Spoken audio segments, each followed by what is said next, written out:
Buenos días a todos. Muchas gracias por acompañarnos en esta sesión del Comité Nacional de Responsabilidad Social. Para iniciar, cedo el uso de la voz al ingeniero Nicolás Mariscal Torroella, vicepresidente de este comité. Muchas gracias, Daniela. Daniela, entonces, si podríamos ir pasando las gráficas, se lo voy a agradecer, ¿no? Yo, pues sí, quisiera darles a todos la más cordial bienvenida. Esta es nuestra última reunión mensual de nuestro Comité de Responsabilidad Social 2022, así es que les agradezco a todos estar aquí presente con nosotros. Ya tenemos ahorita una convocatoria de 30 personas. Pasamos a la siguiente, por favor. El pasado 9 de diciembre conmemoramos el Día Internacional contra la Corrupción, la cual es un fenómeno social, político, económico, complejo, que socava a las instituciones democráticas y toma diversas formas, entre ellas el soborno, extorsión, tráfico de influencias, nepotismo, fraude y desfalco. Nueva Zelanda, pasamos a la siguiente, ¿verdad? Nueva Zelanda, Canadá y Reino Unido son algunos de los países líderes en la materia que a través de buenas prácticas en transparencia, con políticas públicas de acceso a información y fuertes sanciones tanto monetarias como jurídicas contra estas actividades. A nivel internacional, esta problemática cuesta del 2 al 5% del PIB, así como suficiente dinero para ayudar a 1.400 millones de personas que viven en situación de pobreza durante al menos 6 años. Pasamos a la siguiente, Daniela, por favor. De acuerdo con el índice de percepción de la corrupción de Transparencia Internacional, México se encuentra en el lugar 124 de los 180 países evaluados. Además, ocupa la última posición dentro de los 37 países miembros de la OSDE. A nivel internacional, podemos encontrar un amplio marco regulatorio desde el Convenio de Lucha Anticorrupción de la OSD 1997, la Convención de las Naciones Unidas contra la Corrupción 2003 y la Convención Interamericana contra la Corrupción de la OEA 2002. En México se ha aterrizado a través del Sistema Nacional de Anticorrupción la Ley General de Responsabilidades Administrativas y la Ley de Cámaras Empresariales y Tratados, como cuáles, como el TEMEC, como el Tratado de Libre Comercio entre México y la Unión Europea. Pasamos a la siguiente, Daniela, por favor. La corrupción se presenta en diversos sectores. La industria de la construcción es altamente propensa, derivado del movimiento de grandes cantidades de recursos, procesos con alto involucramiento de factor humano, la impunidad, la opacidad, por mencionar solamente algunos factores. De acuerdo con el último reporte, yo siempre lo pongo, del Foro Económico Mundial, la confianza en las instituciones se está erosionando. Al cruzar los índices de confianza en el gobierno y percepción de la corrupción, México es de los países peor evaluados, solo por arriba de Brasil y Grecia. La corrupción merma la competitividad de nuestro país y nos coloca en la posición 48 de 141 países. La corrupción e impunidad desalienta la inversión nacional, extranjera, al aumentar el nivel de riesgo, socavan el Estado de Derecho, afectan de forma irreversible al ecosistema e incluso llevan a la pérdida de vidas humanas cuando no se cumple con las normas de construcción. Al respecto, impulsar una cultura de integridad y de denuncia es clave para mover la aguja. Pasamos a la siguiente, por favor.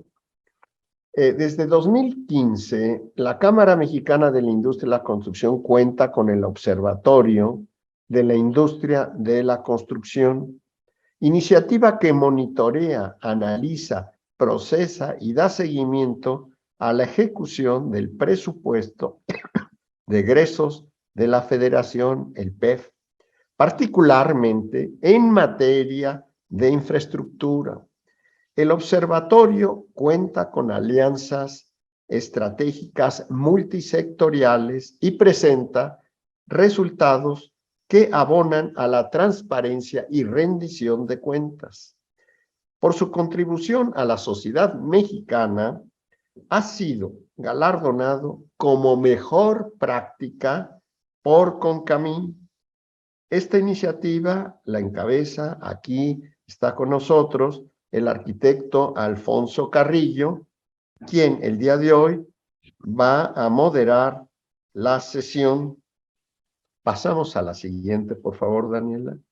Hoy tendremos la ponencia magistral del doctor Rafael Valim, de origen brasileño, doctor en Derecho, por la Pontificia Universidad Católica de Sao Paulo, fundador del Lawfare Institute, y el cual produce contenidos científicos sobre el mal abuso de la ley para fines políticos y militares, así como el análisis de casos emblemáticos, entre ellos el del expresidente brasileño Lula da Silva. Agradezco de antemano a nuestro ponente por su tiempo. Pasamos a la siguiente, por favor. Por otra parte, les comento que el 29 de noviembre tomé posesión como vicepresidente de SICA, la organización más grande y representativa de la industria de la construcción en el mundo. En octubre pasado, participé en reuniones con funcionarios del Banco Mundial y el Banco Interamericano de Desarrollo en Washington, D.C.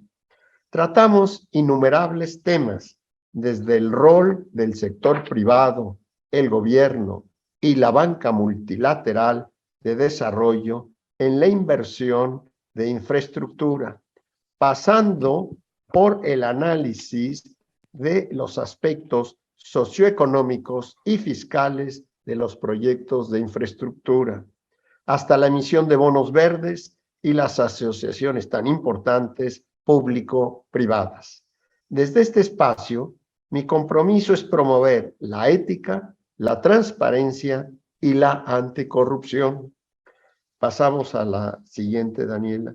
Por último, aprovecho este espacio para felicitar a todos los miembros del comité por las acciones que impulsaron este 2022, por lo que le pido a Daniela, por favor, Daniela, que nos mencione algunas de ellas. Adelante, Daniela. Claro que sí, ingeniero. Queremos aprovechar justamente este último espacio del 2022, como bien comenta el ingeniero Nicolás Mariscal. Entonces, queremos reconocer algunas de las acciones, entre ellas Arise y Senacer, por unir sus fuerzas ante los desastres e impulsar también la creación de los grupos de trabajo de Arise, Pymes, Inversiones, Seguros e Infraestructura. Al Consejo de la Comunicación por sus campañas de impacto social, labor empresarial, Reto Leer Más, Activación Física, con las que movilizan a miles de empresas e instituciones. Aliarse por la cumbre de responsabilidad social que desarrollaron y el continuo impulso a la sostenibilidad. A Walter por apoyar a muchas empresas en el camino a la sostenibilidad y también apoyar en el kit de las delegaciones de CEMIC. A AXA por impulsar espacios y ciudades sostenibles e inclusivas para todos. Adriana Pulido por las pláticas, webinars y publicaciones que ha desarrollado, con la que ha generado valor y contribuye a avanzar en la agenda 2030. A Fundación Telefónica por sus programas en formación a no grado, con los que potencializan las competencias digitales de trabajadores de la industria de la construcción, transporte y agroalimentaria. A Junior Achievement por seguir impulsando la formación y emprendimiento de jóvenes, así como a Kepler, que ha avanzado en los temas de informes por proyectos enfatizando en los temas de equidad, inclusión y respeto de uso y costumbres en cada una de las regiones. Ana Paula y Miguel Ángel por ser actores de impacto en diversos sectores y ámbitos, permeando la responsabilidad social. Siemens por sus programas de sostenibilidad para la cadena de suministro y MIPYMES en general, y ACE por la apertura de su nivel 2 en Specialist, de sus certificaciones y las alianzas logradas en este 2022. La Universidad Anáhuac por el Congreso Internacional de Responsabilidad Social que genera y que congrega a tantos alumnos. A la OCDE por las publicaciones y análisis que a nivel internacional nutren la toma de decisiones. A Belimo por la creación de la Fundación Belimo Climate, con la que apoya a ONGs en la reducción de emisiones de CO2 dentro de sus edificios. Holcim por su apuesta a la innovación en responsabilidad social desde su imagen corporativa. A Grupo México por el modelo de desarrollo comunitario Casa Grande, con el que por más de 14 años han cambiado la vida de muchas comunidades en las que trabajan, escuchándolas a través del servicio de atención comunitaria y brindándoles cursos y actividades. Y por último, a Fundación Osaru, que capacitó a mujeres con pocas posibilidades en temas tecnológicos para mejorar su empleabilidad y crecimiento. Hasta aquí quedaría también nuestro reconocimiento. Adelante, ingeniero. Muchas gracias, Daniela. Pues estos son algunos de los ejemplos que queríamos compartir con ustedes. Espero que no hayamos omitido ninguno. Yo la verdad los felicito y los invito a seguir sumando esfuerzos para impulsar los grandes cambios que necesitamos. Y bueno, pues nada más, desearles a todos una feliz Navidad y lo mejor para el año entrante 2023. Gracias. Adelante, Daniela. Muchas gracias, ingeniero. Ahora me gustaría cederle el uso de la voz al maestro Alfonso Carrillo Silva, director del Observatorio de la Industria de la Construcción, para dar paso a la ponencia magistral del doctor Rafael Balín. Arqui, no te escuchamos. Arqui, no te escuchas. No lo escuchamos.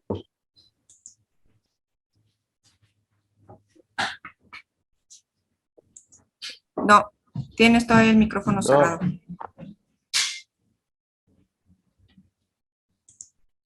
No lo escuchamos. Hace un momento lo escuchábamos muy bien, pero ahorita aparece que no lo escuchamos. Entonces necesitamos abrir ahí esto. Algo está sucediendo ahí, Daniela. Sí. Quien coordina la reunión seguramente le enmudeció el micrófono. Yo creo que habría que quitarle el mute. Ya se lo retiré. Sí. ¿Me escucho? Ahí está, ya, ahora sí. Perfecto. Ahora sí, perfecto. Muy bien, pues decía agradecerle al doctor Rafael Balín por su apoyo, aceptar nuestra invitación a participar el día de hoy con su ponencia y sobre todo con el motivo de no dejar pasar la fecha 9 de diciembre, Día Internacional contra la Corrupción, y en la cual la semana pasada tuvimos una semana muy activa. Estuvimos con la ONU en la primera asamblea del Sistema Nacional Anticorrupción, que por primera vez se reunió con todos los comités de participación ciudadana de los estados. Tuvieron 24 comités de participación ciudadana representados, y donde también el día viernes estuvimos con el Sistema Nacional Anticorrupción en una reunión para ver toda la agenda 2023. Tuve el gusto de que el doctor fuera mi maestro en la maestría, y sin más voy a hacer una pequeña semblanza de su trayectoria. Es licenciado en Derecho por la Universidad Católica de Sao Paulo, cuenta con un máster y doctorado en Derecho Administrativo por la universidad. Asimismo, cuenta con la maestría anticorrupción de la Universidad Panamericana en México. Su experiencia en el ámbito de la docencia lo ha llevado a impartir aprendizaje en diferentes países. Entre las actividades en las que ha participado se encuentran profesor de la maestría en Derecho Económico Administrativo de la Universidad Nacional de Cuyo, Mendoza, 2012, profesor del curso de especialización en Derecho Administrativo en la Universidad Nacional de Camagüey, en Argentina, profesor invitado en la Universidad de Manchester, profesor de la Facultad de Derecho de la Pontificia Universidad Católica de Sao Paulo. En su actividad política, fue fundador del Lawfare Institute, el cual realiza contenidos científicos y de análisis de casos emblemáticos con la finalidad de informar sobre las malas prácticas del uso de la ley y para plena afirmación de los derechos humanos. Una de las publicaciones llamada Lawfare es Hacer la guerra a través de la ley, donde Rafael Balín es uno de los autores de los casos más emblemáticos actuales, el enjuiciamiento penal al expresidente brasileño Lula. En este ejemplar se argumentan que las leyes son un fenómeno complejo y multifacético que debe ser cuidadosamente reflexionado en las democracias. Su actividad administrativa, debido a su experiencia en temas de derecho administrativo, se ha desempeñado como miembro del Instituto Internacional de Derecho Administrativo, del Foro Iberoamericano de Derecho Administrativo y del Instituto Brasileño del mismo. Actividades adicionales, autor de diversos libros y publicaciones, entre los que se encuentra La subvención en el derecho administrativo, el caso Lula y la guerra jurídica. Esta es una pequeña semblanza de su trayectoria y sin más, doctor, te cedo la palabra para tu charla. Muchas gracias. Buenos días a todos. Es un enorme honor participar de esta actividad de la Cámara Mexicana de la Industria de la Construcción. Hago mi agradecimiento en nombre del doctor Alfonso Carrillo, que tuve la alegría de conocer en la maestría anticorrupción de la Universidad Panamericana. Y siempre digo que en esta maestría no tengo como alumnos, sino que colegas que también con los cuales yo siempre aprendo muchísimo. Entonces es también una experiencia que todos los años yo tengo en México que son muy ricas desde el punto de vista personal y profesional. Es un gusto poder dialogar con todos ustedes. Yo siempre mantengo ese diálogo con la industria de la construcción de Brasil y de otras partes del mundo. Yo tengo como un ejercicio de la abogacía en muchas partes del mundo, entonces siempre es una oportunidad para intercambiar experiencias, conocimientos y este momento yo como interpreto de esta manera, que siempre yo salgo muy enriquecido de estos encuentros. Lo que pretendo, lo que intentaré hacer en estos minutos para hablar sobre el tema de la corrupción es un ejercicio crítico del fenómeno de la corrupción, pero sobre todo del enfrentamiento o de las medidas anticorrupción. ¿Sí? Para hablar a ustedes, sobre todo a ustedes que son gente con conocimiento, con experiencia, para hablar cómo es trágica la corrupción para las democracias, para el Estado de Derecho, ustedes o salirían de aquí diciendo, no, ese brasileño me dijo obviedades, perdí mi tiempo o otras cosas peores. Entonces, yo que pretendo hacer es un ejercicio crítico para que pensemos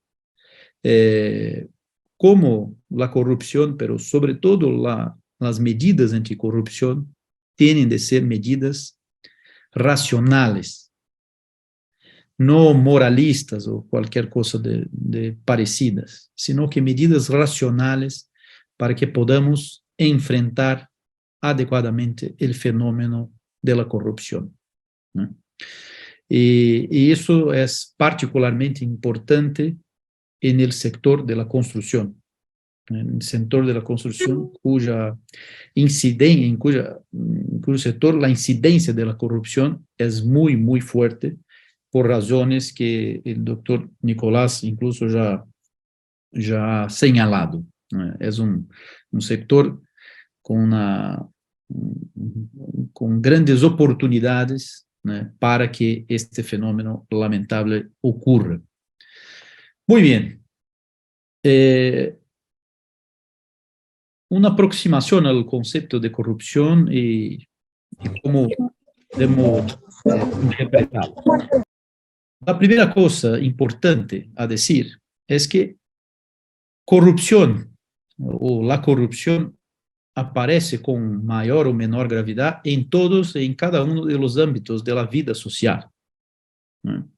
En las relaciones familiares, en los negocios, en los campeonatos de fútbol, dentro de las empresas, en las organizaciones no gubernamentales, en la adjudicación de premios literarios, en todos los ámbitos de la vida social, la corrupción ocurre y existe.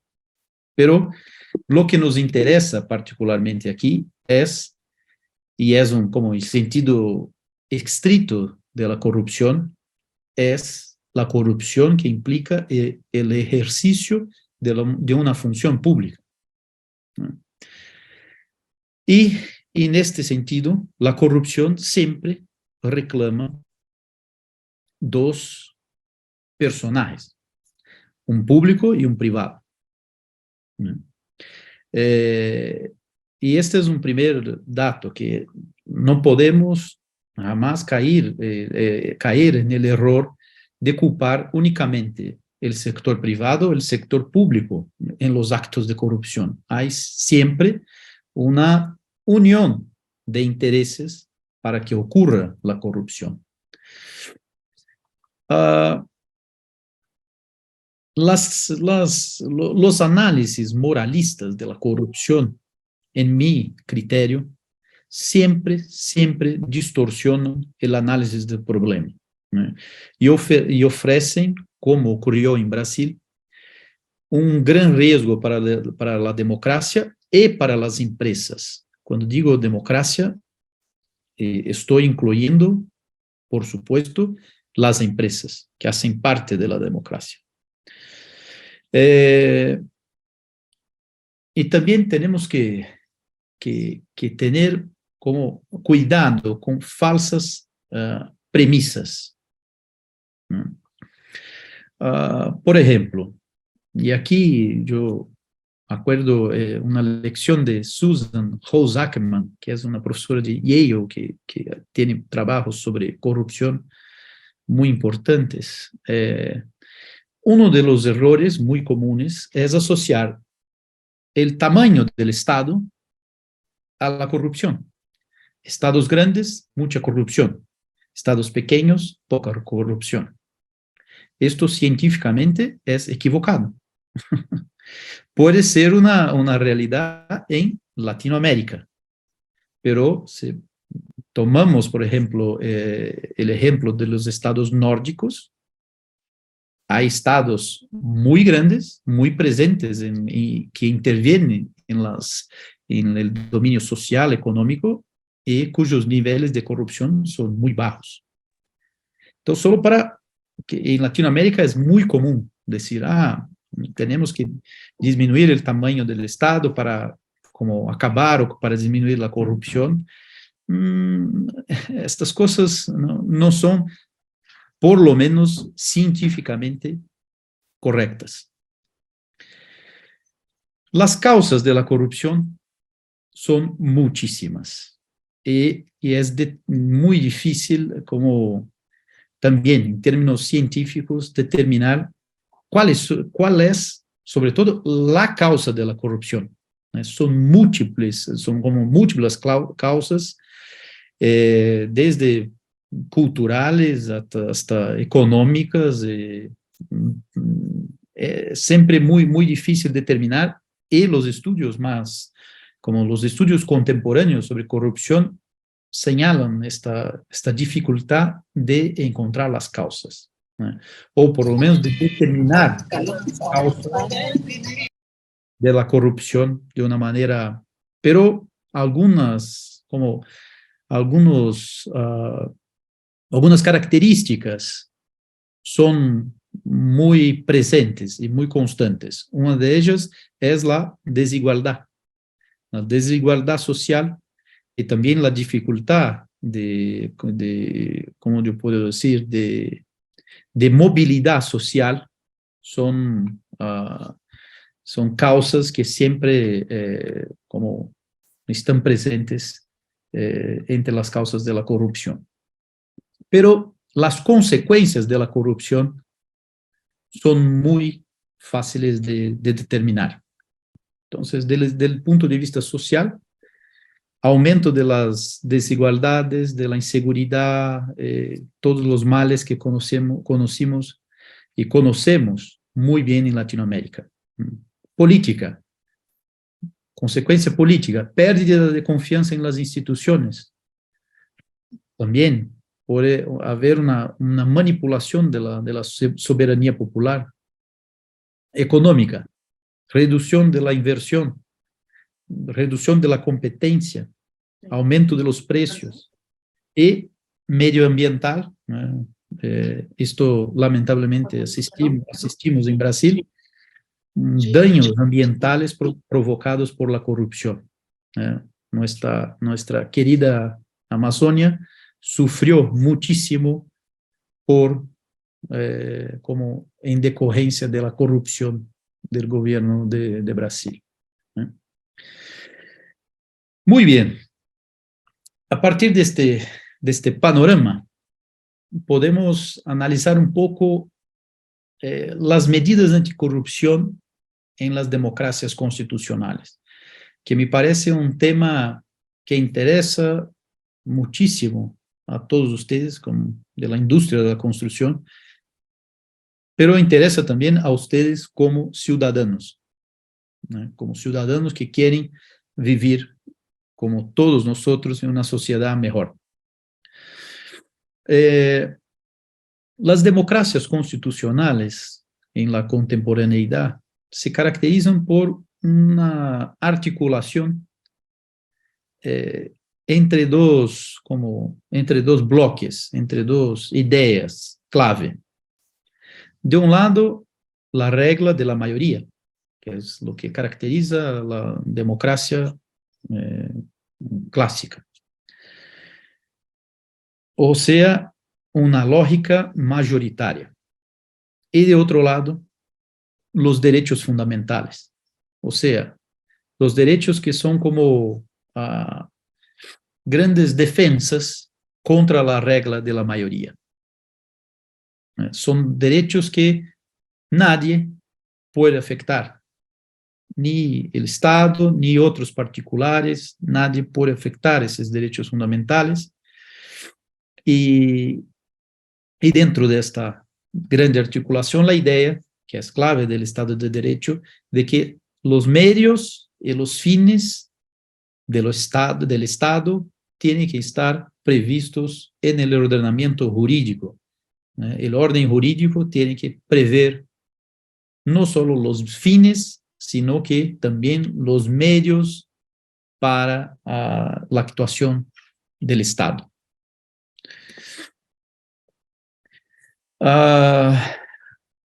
Las medidas anticorrupción, y esto yo siempre prefiero hablar sobre medidas anticorrupción porque siempre hablamos de los males y de las consecuencias de la corrupción, pero hablamos poco de los males de un combate a la corrupción o de una política anticorrupción equivocada, que puede ser tan dañosa quanto la corrupción.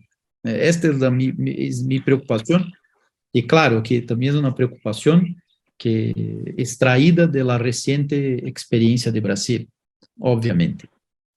Pero las medidas anticorrupción de las democracias constitucionales tienen que ser, de nuevo, racionales, muy bien pensadas para que no traigan más daños que la propia corrupción.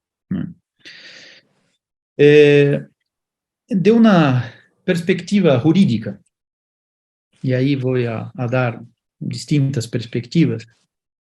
Una primera idea, obviamente, no, durante toda como mi conferencia no voy a emitir juicios sobre o opiniones sobre la situación de México, que no conozco y no, siempre los extranjeros tienen que tener cuidado para hablar sobre situaciones. Yo hablo de una perspectiva teórica, por favor. Y también de ejemplos de Brasil, sobre los cuales yo puedo hablar. De una perspectiva jurídica, la represión, solamente la represión, ¿no? Especialmente a través de estas, como hicimos en Brasil, de fuerzas tareas, ¿no? Como grupos organizados para combatir la corrupción. La represión pura y simplemente no resuelve el problema de la corrupción. Es obvio que tenemos que tener, que es como impositiva la represión a la corrupción, pero no es suficiente. Es necesario un diseño adecuado de las competencias públicas. En las palabras del profesor argentino Héctor Mayral, debemos como combatir las raíces legales de la corrupción, ¿no?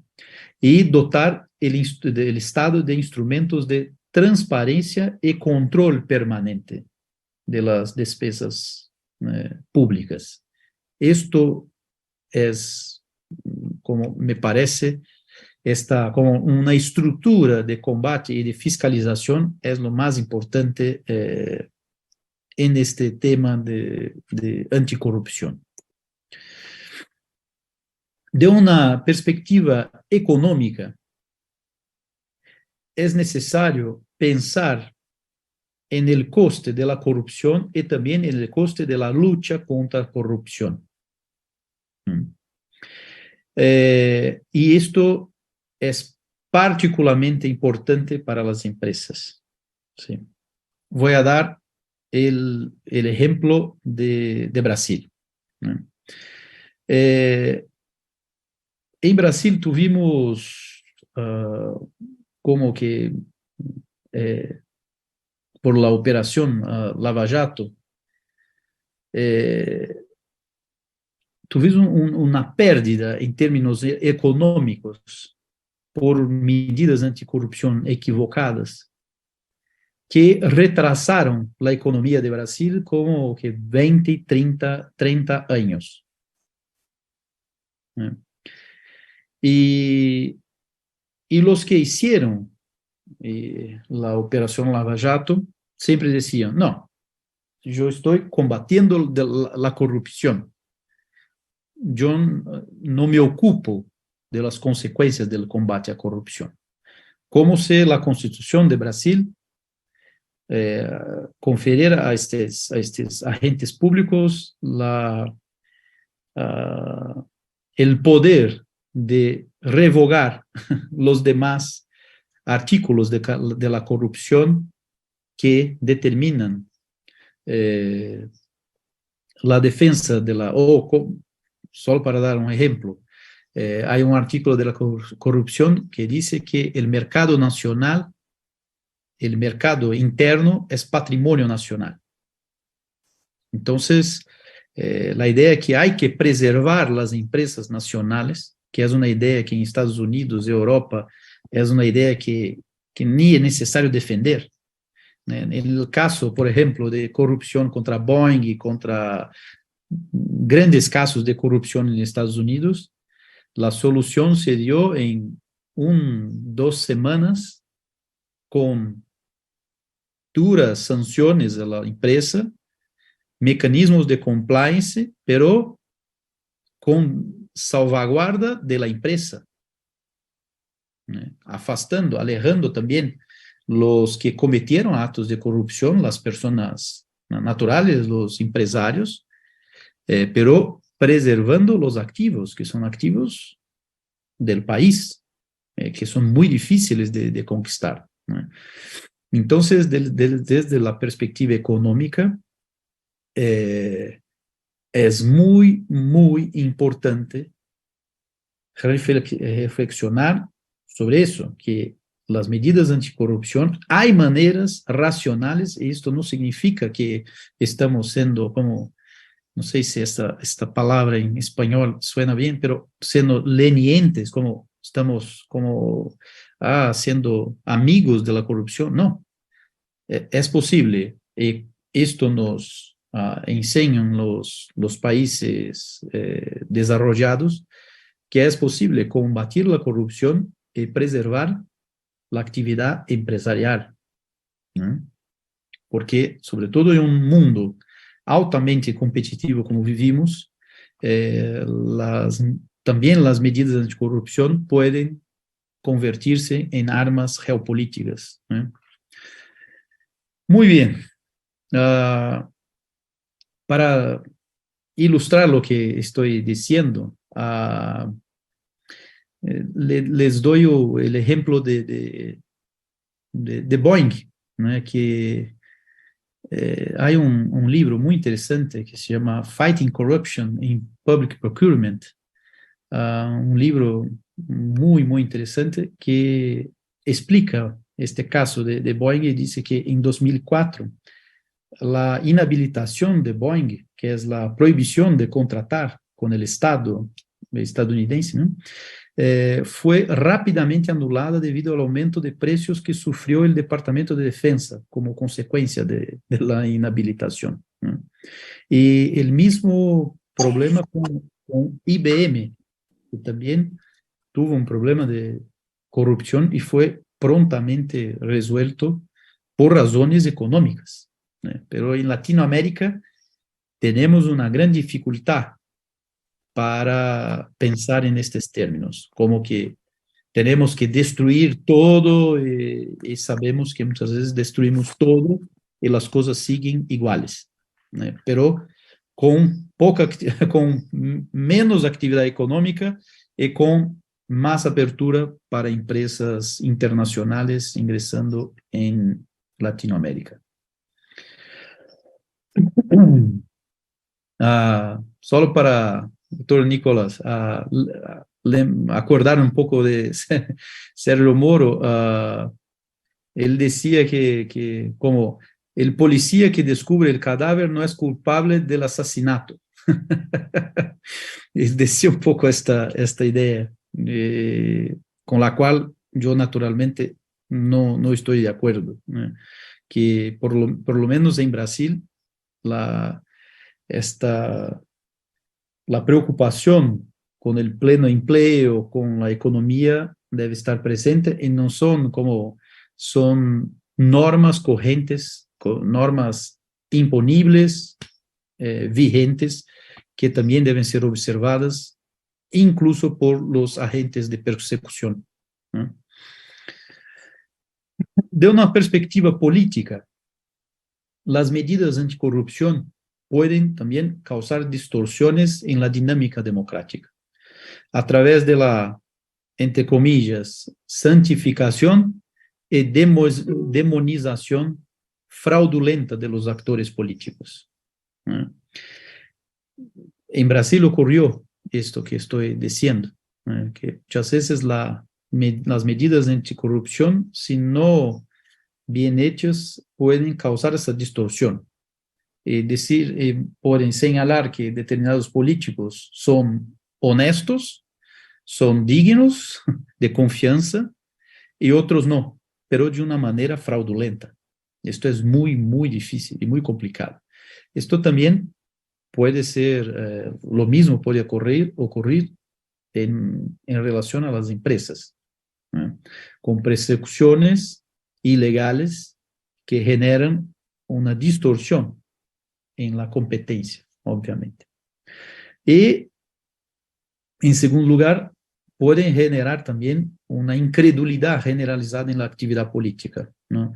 Allanando el camino para políticos populistas, ¿no? Como sucede también muchísimas veces en Latinoamérica.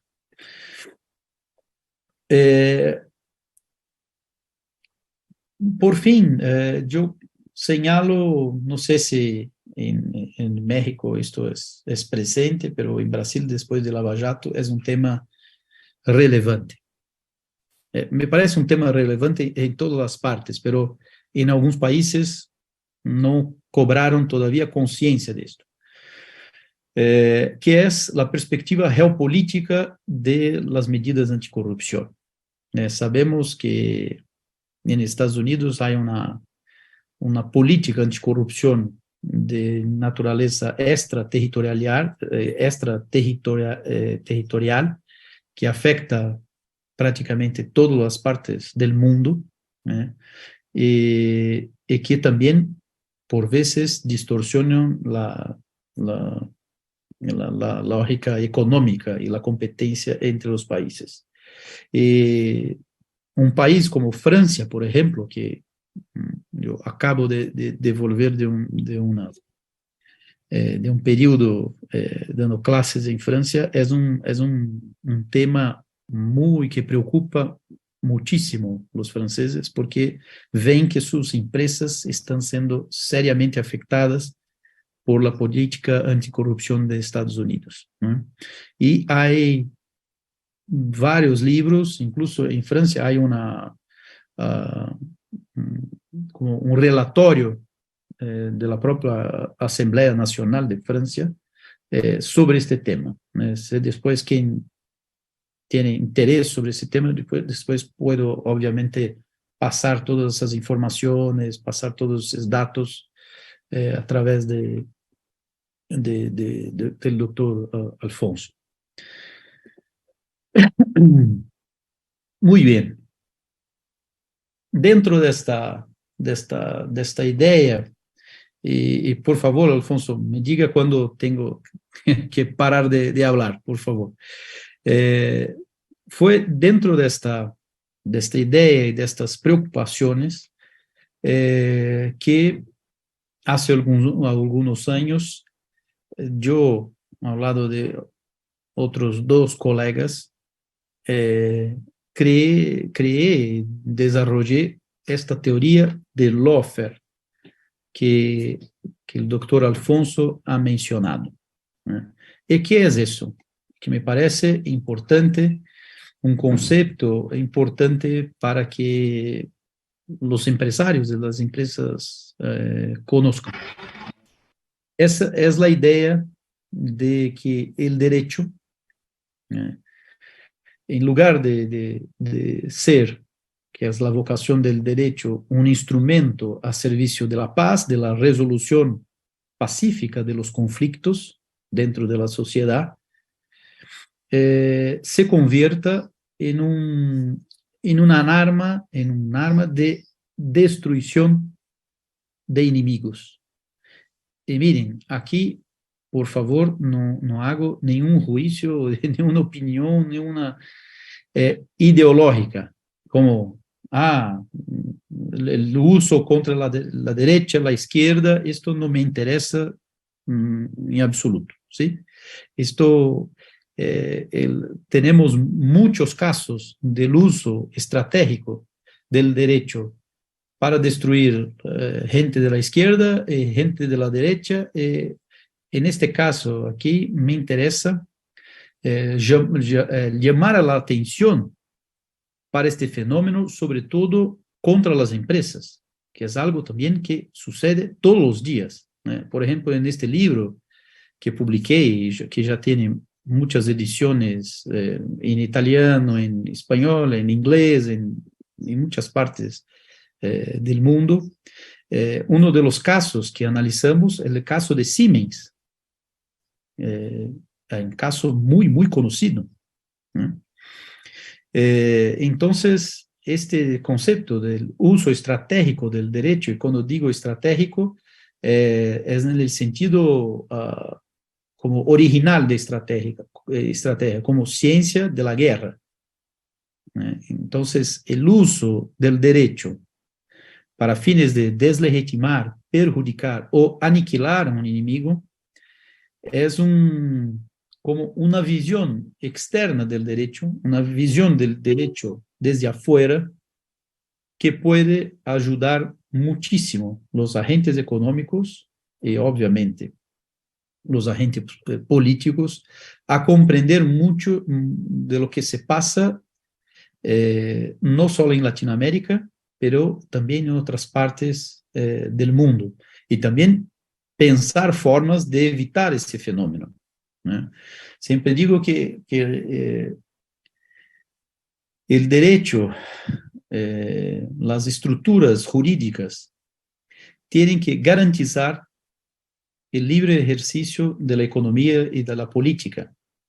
Cuando ponemos las estructuras jurídicas dentro del juego político y económico, es cierto que las cosas no van a pasar bien, que las cosas tendrán un resultado malo. Desde un punto de vista político, vamos a tener problemas con nuestra democracia y entre las empresas con la competencia. Por eso, y con eso concluyo estas mis reflexiones, y espero que no tengan sido como inútiles. Me gustaría llamar la atención, y esto que siempre hago por los países por los cuales yo paso y que tengo la oportunidad de hablar, es siempre tener una visión de la corrupción y de las medidas anticorrupción con una manera o de una manera crítica. Y esto no significa de manera alguna ser como favorable a la corrupción. Al contrario, esta forma de pensar o de repetir siempre las mismas, como los mismos eslogans, que la corrupción, todos tenemos que hacer nuestra parte, claro, esto es cierto, pero una mirada crítica, una mirada siempre, y la crítica presupone tener como pensar de una manera racional y cuestionadora, tanto la corrupción como un fenómeno que siempre estará presente, no es solo en México, en Brasil, que hay corrupción, todos sabemos aquí, pero mucha gente piensa que esto es cosa de latinoamericano. No, en todas las partes del mundo hay corrupción, en todas las partes del mundo, en Estados Unidos, en Noruega, en Suecia, en todas las partes, la distinción es como de grado, de niveles de corrupción. Entonces, esto es el mensaje que me gustaría pasar a ustedes. Disculpe eventualmente por mis errores en castellano. Estoy a disposición de todos para un diálogo abierto. Gracias, doctor Alfonso. Muchas gracias, doctor. En tu charla mencionabas las consecuencias que ocasionó en la economía brasileña las malas decisiones en las políticas anticorrupción. Hablabas de 30 o 40 años de retroceso. ¿Cómo están operando en Brasil los órganos de fiscalización? ¿Cómo se ha incorporado la figura del compliance en Brasil? Que es una figura que a Europa le ha venido dando resultado para la reducción en los países que lo han logrado, como el propio España, Dinamarca, ¿no? En esta figura del compliance público. ¿Cómo ha entrado esta figura en Brasil? Si ha entrado, y cómo quedaron después de esto los órganos de fiscalización.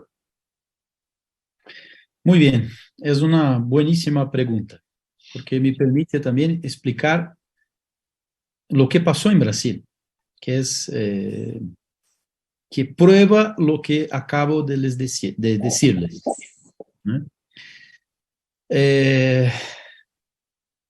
La operación Lava Jato ha hecho un esfuerzo enorme, y aquí también, no, sin opinión política, por favor. Ha hecho un esfuerzo enorme y probado, esto también tenemos todas las pruebas de que la operación ha hecho un esfuerzo enorme para como quitar Lula, su partido de la política brasileña, ¿sí? Esto abrió camino para Bolsonaro, el actual presidente, hasta 1 de enero. Son los últimos días del gobierno de Bolsonaro. Pero Bolsonaro, tan pronto asume el poder, hace como todo lo esfuerzo para destruir los mecanismos anticorrupción. Entonces, Lava Jato ha puesto un presidente que acabó por como debilitar de una manera muy, muy fuerte todo aquel discurso que movilizaba la operación Lava Jato. No sé si estoy siendo claro. Y de una manera muy una paradoja que la mayoría de los mecanismos que llevaron a la ascensión de la Lava Jato fueron creados durante los gobiernos de Lula. Fortalecimiento de la Policía Federal, de la Fiscalía, la ley contra el lavado de dinero, la ley de acceso a la información, todas esas medidas fueron creadas durante el gobierno Lula. Entonces es un paradojo, que es interesante lo que pasó en Brasil. Porque como la principal operación anticorrupción llevó a un retroceso en materia anticorrupción muy fuerte. Sobre compliance, desde el punto de vista empresarial, el compliance ganó una fuerza muy, muy fuerte en los últimos años en Brasil. Hace pocos años no se hablaba de compliance en Brasil, ¿no? Tuvimos una ley anticorrupción en Brasil, y a partir de ella, que es también una ley de la época de la sucesora de Lula, Dilma Rousseff, y después de esa ley tuvimos un impulso muy fuerte de compliances privados.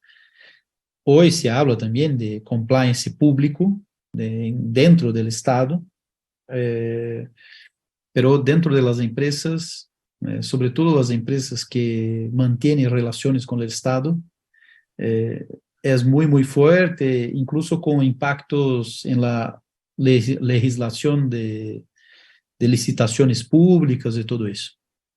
Sí. Hubo un desarrollo notable. Nosotros aquí, como Cámara, dentro de las propuestas, porque ya consideramos que el diagnóstico del tema ya está, ¿no? Y entonces ahora lo que hemos venido haciendo en el 2022 es poniendo en la agenda pública soluciones y propuestas. Y una propuesta es esa, es el compliance público. Aquí tenemos una Secretaría de la Función Pública que su titular es nombrado por el propio presidente. Y entonces está para fiscalizar a los propios nombramientos del propio presidente. Entonces, obviamente no hay la menor transparencia, hay una absoluta impunidad, ¿no? Y no hemos podido avanzar. Y entonces una de las propuestas es decir, crear esa figura del compliance con los esquemas que aquí tenemos organismos como la COFESE y el INAI, dos estructuras que han sobrevivido a los ataques de las nuevas políticas públicas porque son autónomos, y con esa autonomía buscar crear un compliance que sea el que fiscalice al gobierno, el que fiscalice el ejercicio del presupuesto público, porque esas políticas que han tomado han perjudicado muchísimo al sector de la construcción, le ha quitado el presupuesto, el ejército está ejerciendo, es la constructora más grande que actualmente tiene el país, está ejerciendo gran parte de ese presupuesto sin ninguna transparencia, totalmente opacidad. Entonces, una de esas figuras consideramos que es que entre y que desaparezca esa Secretaría de la Función Pública y que se cree un compliance público que sea autónomo, que sea transeccional, para que pueda realmente trascender en transparentar la inversión y que se pueda crecer como país. Al igual el tema de educación, y es un tema que me interesaba tocar contigo, de recuperar la formación de nuestros jóvenes, nuestros niños. Bueno, ahorita ya hablamos de que hay maestrías, hay doctorados, pero necesitamos ir a nuestras bases.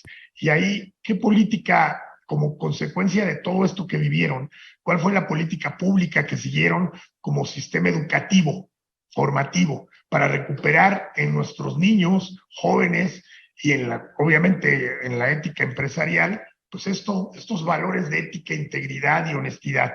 ¿Hubo alguna política pública en el sistema de educación al respecto, doctor? No. De nuevo, y aquí, por favor, eso no es una opinión sobre gobiernos. Yo estoy dando lo que pasó, ¿sí? Así es. La educación durante el gobierno de Bolsonaro fue completamente negligenciada. Entonces, no hubo ningún avance en ningún sentido. Entonces, tal vez ahora, con la principal víctima de las operaciones, tengamos, con ahora los ministros que están anunciando, tengamos un avance.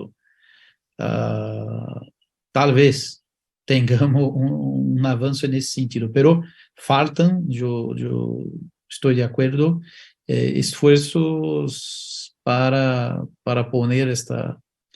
se me permite, Alfonso, más que eso, tenemos que como hacer inversiones en una educación profundamente humanística, que no solamente diga que hacer corrupción es malo, todo esto, toda la gente sabe, incluso un niño y una niña saben, pero para que las personas, claro que esto también tiene que ver con niveles de desigualdad, pero para que las personas cobren conciencia que el dinero no es la medida de todo, que ese es el problema. Muchas veces nos deparamos con gente que pensamos, pero esta persona no tiene necesidad de hacer actos de corrupción, ya tiene todo el dinero que puede una persona imaginar. Yo como un abogado, que soy abogado de gente en todo el mundo, muchas veces yo digo, no es posible que una persona como esta como cometió un acto de corrupción. Y esto es una formación humanística de intentar introducir desde la niñez que dinero no es todo, que ni todas las relaciones tienen que ser pautadas por dinero y que entonces este es un tema muy, muy complejo, muy, muy complejo. Sí, en efecto, muy, muy interesante. Para último, en estas reflexiones de tu charla y ahorita leerte algunas de las preguntas que los que nos hicieron el favor de estar conectados, nada más tocarte, mencionabas las instituciones americanas que tienen injerencia a nivel internacional. Bueno, pues esta es la FCPA, ¿no? Quien puede entrar, ¿no? Y donde, por desgracia, yo lo tocábamos en una representación que tuvimos en la Cámara la semana pasada con UNODC, quien tú ubicas perfectamente, y era lo que se les decía, o sea, ¿por qué FCPA no ha entrado a buscar qué pasó con todas estas empresas que se vieron en la red de corrupción en México y que usaron bancos y que usaron, tú sabes que la ley con solo hecho de usar un correo pudiera haber entrado la FCPA aquí en México para todo esto de la gran estafa que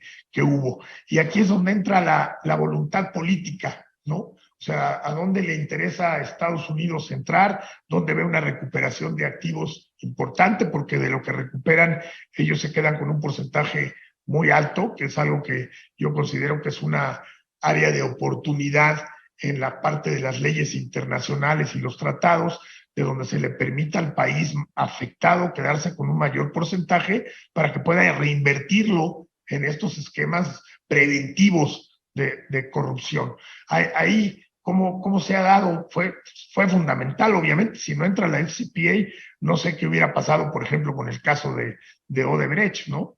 Aquí en México hace algunas semanas estaban exonerando a Odebrecht de algunos cargos, ¿no? Cosa que encendió, me hizo realmente enfadar el asunto, porque le digo, es un descaro hacer esto.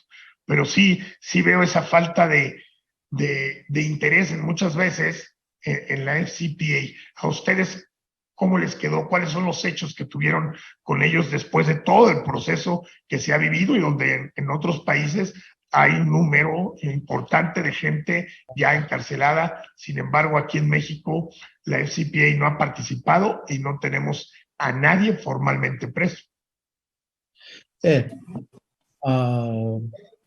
En Brasil, ustedes deben saber, Petrobras, nuestra empresa petrolera, sufrió una multa o fue cobrada por estos actos actos de corrupción de una manera muy dura por FCPA. Hay muchos cuestionamientos sobre la relación de las autoridades americanas y las autoridades brasileñas, porque es cierto que una buena parte de esta relación fue hecha contra las leyes brasileñas. Esto es un problema muy serio, porque la relación, de acuerdo con la ley brasileña, como la autoridad en Brasil para hacer esta relación con las autoridades extranjeras es a través del Ministerio de Justicia. Y los fiscales hicieron de una manera directa. Entonces, yo pienso que vamos a tener consecuencias todavía de todas estas relaciones de Estados Unidos y Brasil en materia anticorrupción. Que ustedes conocen lo que se llamó en Brasil de Vaza Jato, como que fue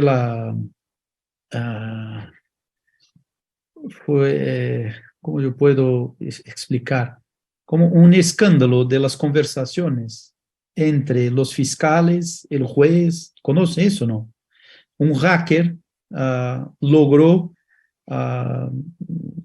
como tomar las conversaciones de Telegram entre los fiscales, el juez Moro y muchas autoridades judiciales. Y a partir de eso, que se logró después anular buena parte de la Lava Jato y todo, porque se comprobó que estas relaciones no eran nada republicanas, ¿no?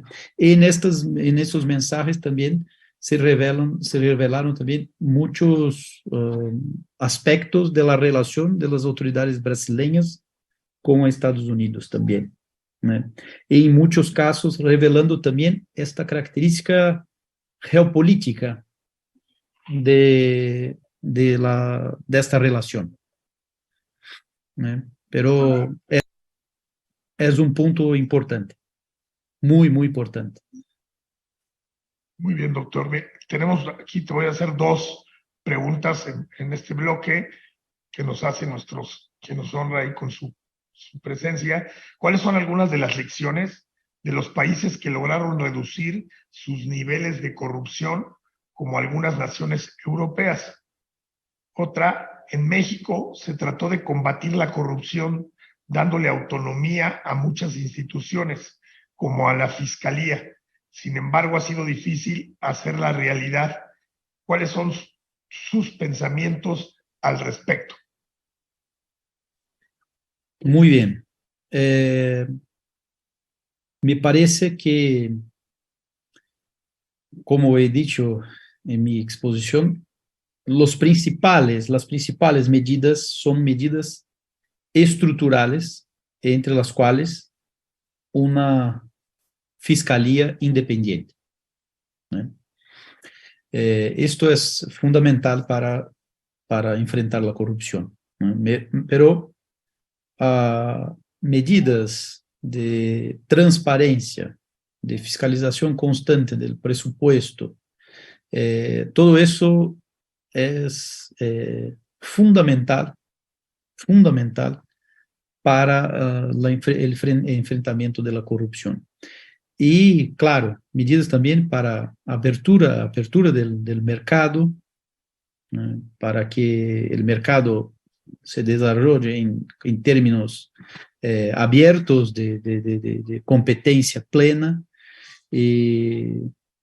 porque, de nuevo, la represión es importante en el enfrentamiento de la corrupción y todo, pero medidas preventivas, también de conflicto de interés, yo me olvidaba ya.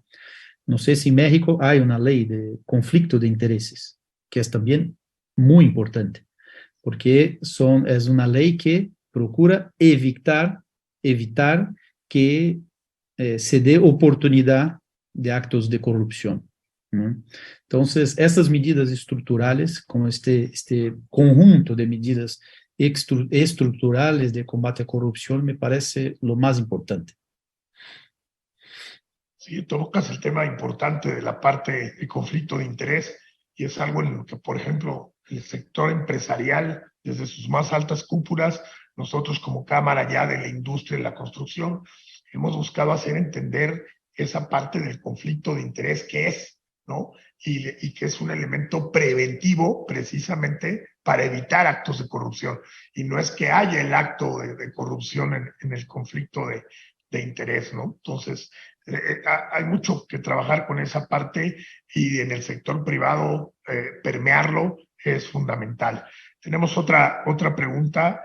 ¿Qué hacer ante gobiernos que tienen una narrativa anticorrupción, pero en la práctica no respetan el Estado de Derecho o hacen leyes a modo que merman la democracia? Bueno, aquí les faltó ponerle que eso nos está pasando ahorita aquí en México. Fue muy político quien escribió nos pasó esta pregunta, pero esto es lo que nos está pasando aquí, ¿no? Aquí hablamos de que tenemos un sistema nacional anticorrupción, que tenemos una constitución, y desde las más altas esferas políticas se buscan los esquemas de cómo darle la vuelta, de cómo cambiar las leyes, la propia constitución, para hacer legal algo que a todas luces es anticonstitucional, y aparte afecta a todo el país, a toda la economía, ¿no? Y bueno, este es todo un tema aquí. Claro. No, esto lamentablemente es la realidad de la mayoría de por lo menos de los países latinoamericanos, de todos los espectros ideológicos. Por favor, ponte una pregunta, un short.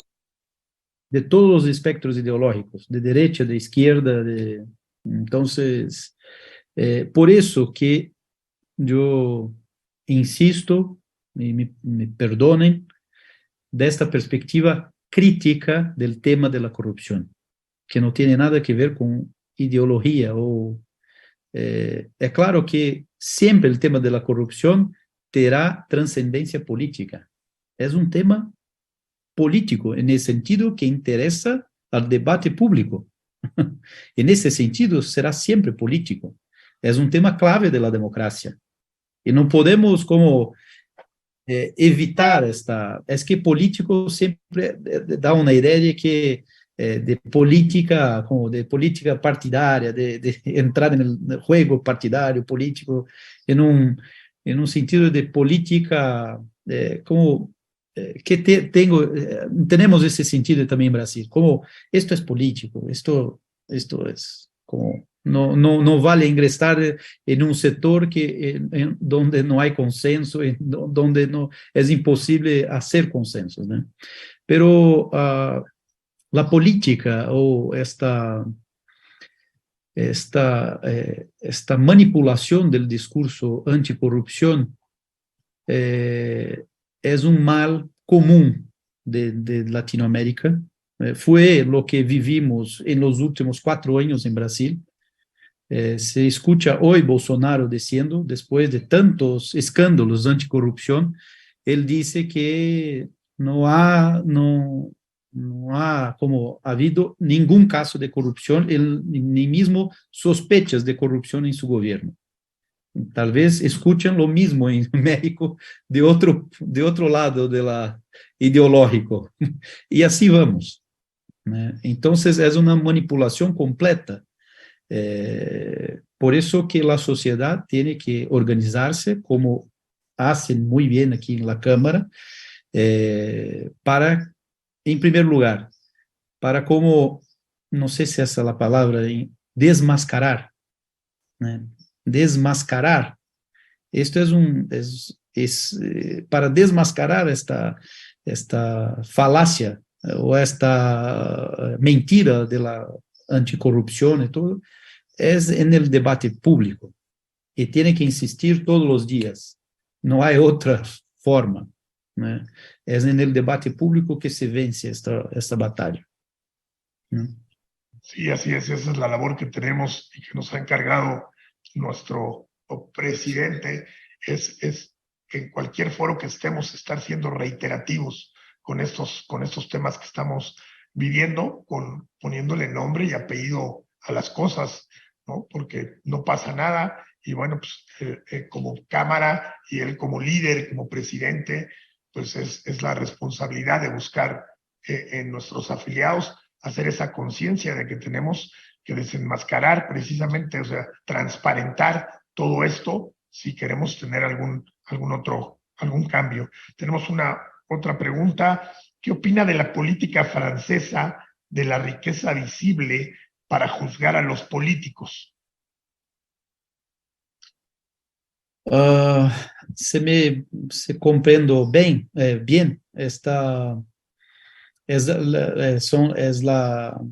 son los dispositivos de transparentar la riqueza de los políticos, ¿sí? Entiendo así, la verdad es que el término no lo había yo escuchado, esto de la riqueza visible, pero sí, así lo entiendo como tú, doctor. Perdón, si puedo decir, puesto que hice yo la pregunta. Claro. Adelante, En Mercedes, Francia existe un mecanismo de la riqueza visible o aparente de los propios políticos de acuerdo a su sueldo, y aquello que no está de acuerdo en su posesión y que no tiene un equilibrio con su sueldo, tiene que justificarse a todos los políticos franceses. Y esto está empezando a hacerse también en España. Y ha resultado magnífico, porque entonces, si tiene uno un control de todo lo que es salida de dinero de esos políticos hacia bancos extranjeros, y tiene uno la riqueza aparente o visible de ellos, inmediatamente un político sabe que lo pueden pillar si ha robado. A eso me refiero. Muy bien, doctora Mercedes, muchas gracias por su pregunta. Eso tenemos en Brasil también, ¿sí? Hay una ley que obliga a todos los agentes públicos a declarar sus bienes, y es muy interesante. Y incluso tenemos como un tipo que llamamos de improbidad administrativa, es como una otra esfera de responsabilidad, que es tener como una riqueza injustificada, que solo por el hecho de tener esa riqueza injustificada, un patrimonio injustificado, puede generar sanciones, incluso una sanción de prohibición de acceder a cargos públicos. Entonces, esto es una de las medidas que yo estaba diciendo estructurales. Esto es importante, para dar transparencia a... Entonces, porque cuando uno quiere acceder a un cargo público, una serie de derechos fundamentales se renuncian a una serie de, por lo menos de una manera parcial, y una de ellas es justamente la transparencia. En Brasil, por ejemplo, hay transparencia de todos los sueldos públicos, de todo, e incluso del patrimonio de la gente pública. Claro que muchas veces los agentes que quieren hacer corrupción hacen después con la familia, con otras personas, pero se queda mucho más fácil de como descubrir y como acusar, también de fraudar esta norma sobre el patrimonio, ¿no? Entonces, es una medida muy importante y gracias por haber recordado de esta medida. Y aquí en México, con el Sistema Nacional Anticorrupción, tenemos una plataforma en la cual está todos declaraciones, patrimonio de los funcionarios. Y el viernes, en la conmemoración del Día Internacional, hay un datatlón y fue otorgado a un emprendedor. Y su módulo que él presentó es esto, Mercedes, exactamente. Él diseñó un módulo para esta plataforma en la cual, si tú pones, por ejemplo, Mercedes-Benz, y entonces te va a aparecer qué funcionarios tienen Mercedes-Benz, el nombre de propiedades, y te va a aparecer cuántas propiedades, y entonces empiezas a cruzar la información y decir si es un funcionario que está en el círculo rojo, ¿a qué llamamos círculo rojo? Aquel que mueve presupuesto. ¿De qué nivel es? ¿Corresponden las propiedades? ¿Corresponde tener un coche de ese valor de acuerdo a su ingreso? Y entonces se está trabajando en eso, ya está este módulo y la idea es implementarlo. Y es por lo que dice aquí el doctor, que es la transparencia. Entre más logremos transparentar todo a todo funcionario público en su forma de tener patrimonio, que no estamos peleados con eso, si corresponde y le da para tenerlo, incluso ver si tiene un segundo trabajo, en fin, es válido y es aspiracional el poder crecer y tener un patrimonio mayor. No quisiera cerrar la sesión sin antes, doctor, tocar la parte de la denuncia.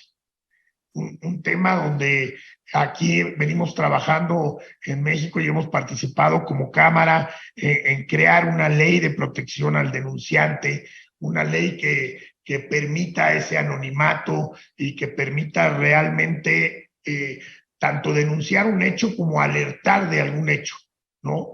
Y entonces ahí se ha parado por lo mismo las políticas públicas con las que estamos batallando en estos años. Aquí ha estado ahí congelada la parte de avanzar sobre los denunciantes. Siempre existe el temor, que tú sabes, porque te den un contrato, por alguna amenaza, X razones que todos conocemos. Pero creemos que el trabajo de tener una línea de denuncia tanto en la iniciativa privada como en el sector público, una línea que nos permita que protejamos al denunciante, ¿no? Que lo motivemos, que se pueda medir el resultado de las denuncias, que podamos decir, aunque se haya perdido aquella denuncia, pero que se sepa cuál fue el proceso, por qué se perdió, por qué no prosperó, y no queden dormidas las denuncias, que pocas son las que se presentan. Nosotros aquí en Cámara abrimos una línea de denuncia y fue en los años de la pandemia, tuvimos lo inédito, ¿no? Tuvimos 20, 25 por año denuncias, que nos daba datos, que nos decía cómo se estaba dando las licitaciones y tuvimos resultados al respecto. Algo que se hizo fue darle seguimiento para obtener una respuesta.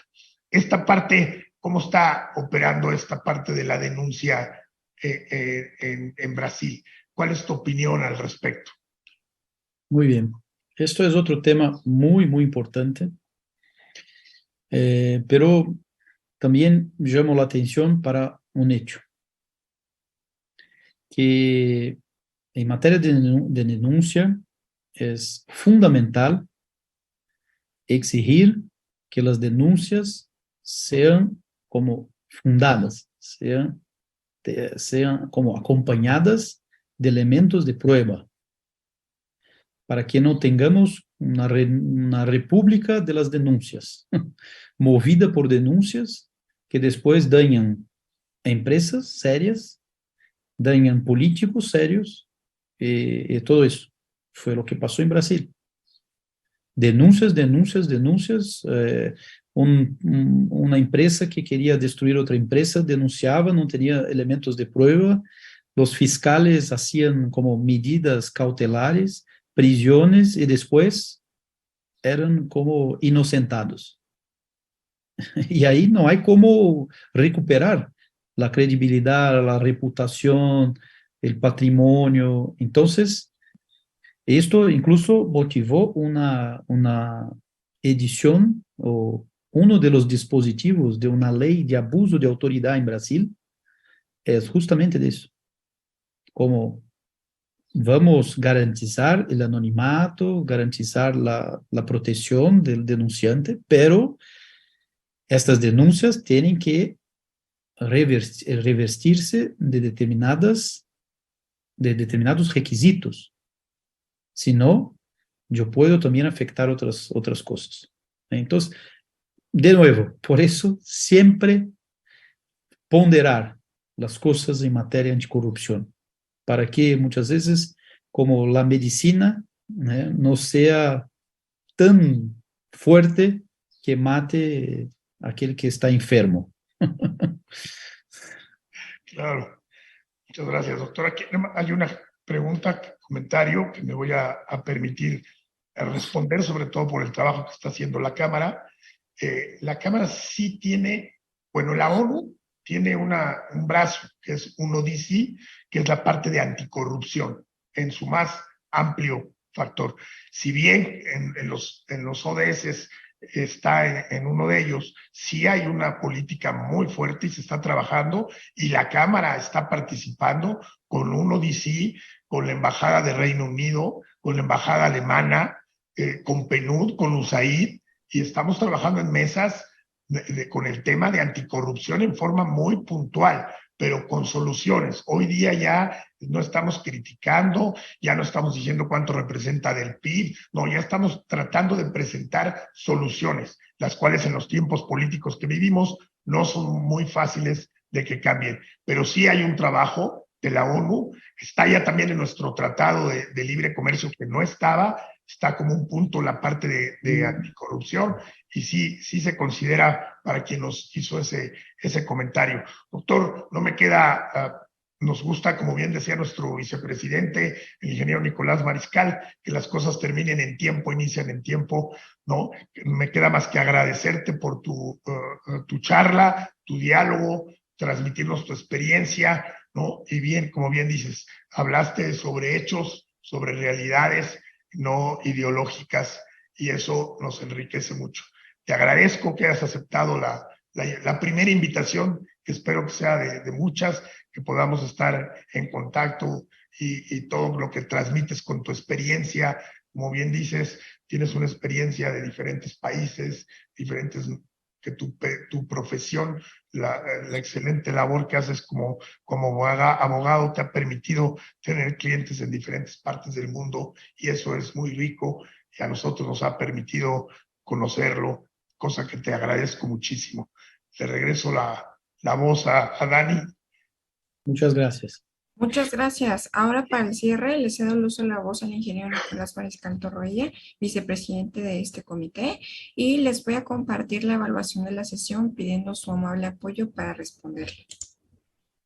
Bueno, yo nada más sí quisiera pues otra vez darle las gracias aquí al doctor Valim, y sobre todo también aquí a Alfonso Carrillo, que como ven pues es una gente que conoce también muy bien del tema. Gracias aquí al maestro Valim. Pero bueno, yo sí quiero comentarles que ya tenemos para el año que entra todo un programa, y como decía hace un momento Alfonso Carrillo, lo hemos preparado todo en base, aquí lo tenemos todo en base a los objetivos de desarrollo sostenible, ¿verdad? Todo el año lo tenemos y vamos a comenzar, como siempre, los segundos martes de mes.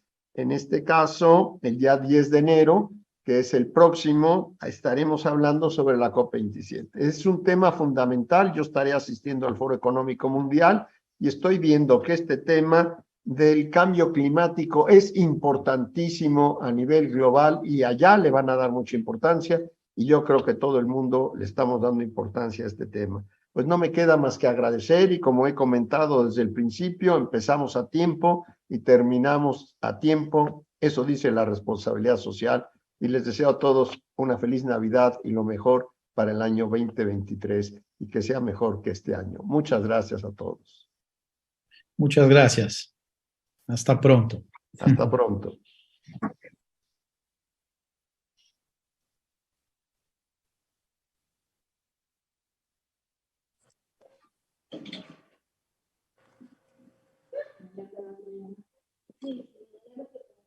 Feliz Navidad a todos, hasta luego, gracias. Feliz Navidad a Felices todos. fiestas, Saludos. un abrazo a todos. Felicidades para todos en esta Navidad. A ver si nos vemos el próximo año en persona. A ver si se nos Claro, hace. sí buscaremos eso, si es necesario. Sí, ya urge vernos. Y ya, un abrazo virtual, como dicen. Sí. Yo también voto por eso. Un abrazo, bonito día. Felices fiestas. Muy buena ponencia, gracias. Igualmente a todos, cuídense mucho. Excelente, excelente. Saludos. Un abrazo, gracias Dani. Bye.